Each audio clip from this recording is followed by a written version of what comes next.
can confirm the suspect in these 8 homicides is Shamar Elkins. He is believed to be the man responsible for this heinous act.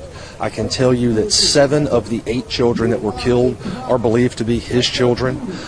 We are still working to determine a complete motive and understanding as to why this happened, but it is domestic in nature. The mother of the children was also shot and had very serious injuries, although we are hopeful she will recover. There's another female that was in this residence that has life-threatening injuries. We are hopeful that she will pull through. Imagine waking up on a quiet Sunday morning in a neighborhood where you've lived for years. You hear the usual sounds, birds chirping, maybe a distant lawnmower, but then the air is shattered by a sound no one ever wants to hear. This is the story of April 19th, 2026, in Shreveport, Louisiana, a day that didn't just break a community, it broke the heart of the entire country. We are talking about a level of betrayal that is almost impossible to wrap the human mind around. Before we get into the heavy details of this tragedy and the man behind it, I have to be real with you. Stories like this take a toll on everyone involved, including us as we research and bring them to you. If you aren't subscribed to Crime Chronicles yet, think about the voices that aren't here to tell their own stories anymore. Hit that subscribe button, turn on the bell, and like this video. It's the least we can do to make sure these victims aren't just a statistic in a forgotten news cycle. Now, let's talk about Shamar Elkins. He was 31 years old, a man who, on paper, had served his country. He was an Army veteran who spent years in the Louisiana National Guard. People in the Cedar Grove neighborhood knew him as a father, a husband, and a neighbor. But what they didn't see was the storm gathering behind his eyes. In the weeks leading up to April 2026, Shamar wasn't just a veteran struggling with the transition to civilian life. He was a man standing on the edge of a psychological cliff. He and his wife were in the middle of a messy separation, and the tension was visible to those closest to him. On Easter Sunday, just a week before everything changed, he reportedly told his family he wanted to take his own life. The signs were there, flashing like a neon warning light, but nobody could have predicted that his darkness would extend to the 8 innocent souls who called him dad or uncle. The context here is pure heartbreak. We're talking about children: Jayla, Shayla, Kayla, Layla, Markaden, Soraya, Kadarian, and Braylon. The youngest was only 3 years old. These were kids who had just been playing in the yard the evening before. Can you imagine the laughter that was ringing through that home just hours before it became a crime scene? As the sun rose on that Sunday, the tension between Shamar and his wife, Shaniqua, reached a boiling point. An argument broke out, the kind of domestic dispute that happens in thousands of homes. But this one was fueled by something much more sinister than just anger. It was a calculated, cold-blooded descent into madness. Stay with me, because as we move into what happened next, the details get even harder to hear, but we have to understand the how if we ever want to prevent the why. Breaking news now. Police have identified the man who they say shot and killed 8 children in Shreveport, Louisiana today. His name is Shamar Elkins. Authorities are calling this a result of domestic violence. The shooting happened at 6 this morning. The victims range in age from 1 to 14 years old. Shreveport police say a total of 10 people were shot. The only survivors are 2 women. We've more than doubled our homicides in the city of Shreveport because of one act of domestic violence. We as a community, black, white, Republican, Democrat, need to stand together and fight for what is right. This is nothing but pure evil. Police say they shot and killed the man responsible for the shooting after a short chase, which involved a carjacking. Investigators believe the shooter was related to some of the victims. The atmosphere in that Cedar Grove home wasn't just tense. It was vibrating with a specific kind of danger that domestic violence experts call the most lethal time for a victim, the moment they decide to leave. You see, Shamar and Shaniqua were actually scheduled to appear in divorce court the very next morning, Monday, April 20th. For Shamar, a man who had spent years in the National Guard and was used to being in control, the idea of losing that grip on his family seems to have triggered something beyond repair. It's chilling to think about, isn't it? That a calendar date could act as a countdown to a massacre. He wasn't just angry, he was spiraling. Neighbors later recalled seeing him in the days leading up to the shooting, and while he seemed off, nobody could have imagined the hardware he was hiding. This is where the story takes a turn into the truly terrifying.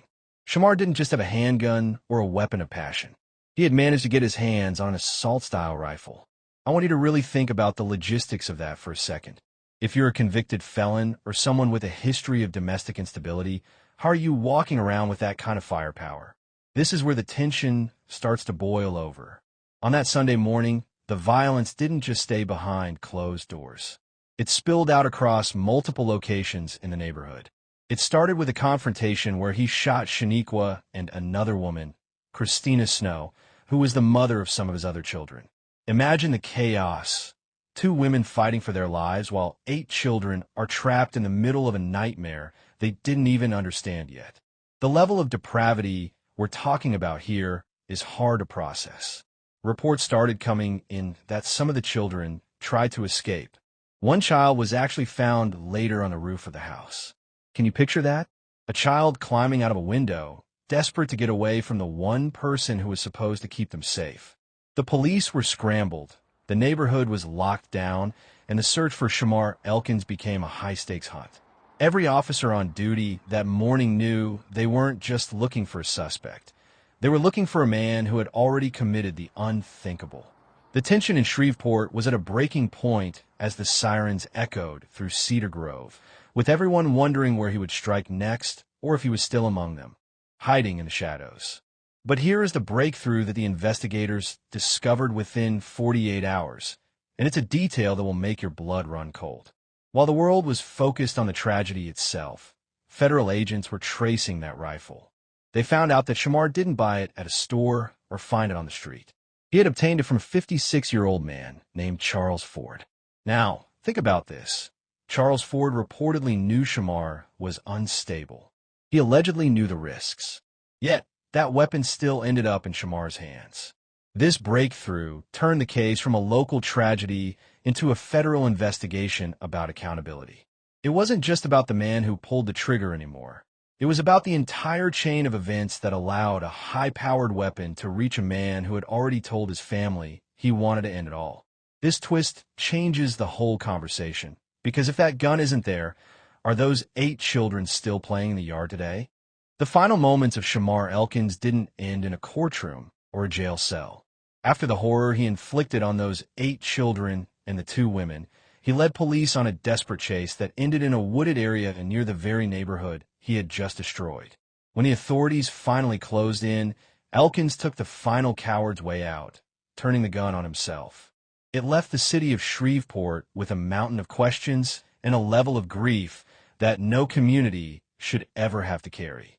We are left looking at the empty desks in classrooms and the quiet playgrounds, wondering how a decorated veteran and a father could transform into a monster in the blink of an eye. The investigation into Charles Ford, the man who allegedly provided the weapon, continues to serve as a grim reminder that the responsibility for these tragedies often extends far beyond the person holding the gun. As we wrap up this heart-wrenching story, I want us to take a moment and look at the psychological wreckage left behind. We often talk about snapping, but was this a snap, or was it a slow, deliberate erosion of a human soul? When a person reaches a point where they believe that ending the lives of their own children is a viable solution to their pain, what has failed? Is it a failure of the mental health system, a failure of our veteran support programs, or something much deeper within the human psyche that we are afraid to name? How do we reconcile the image of a man in a National Guard uniform with the image of a man who would hunt his own family? It forces us to ask if we are truly paying attention to the people in our lives who are screaming for help in silence.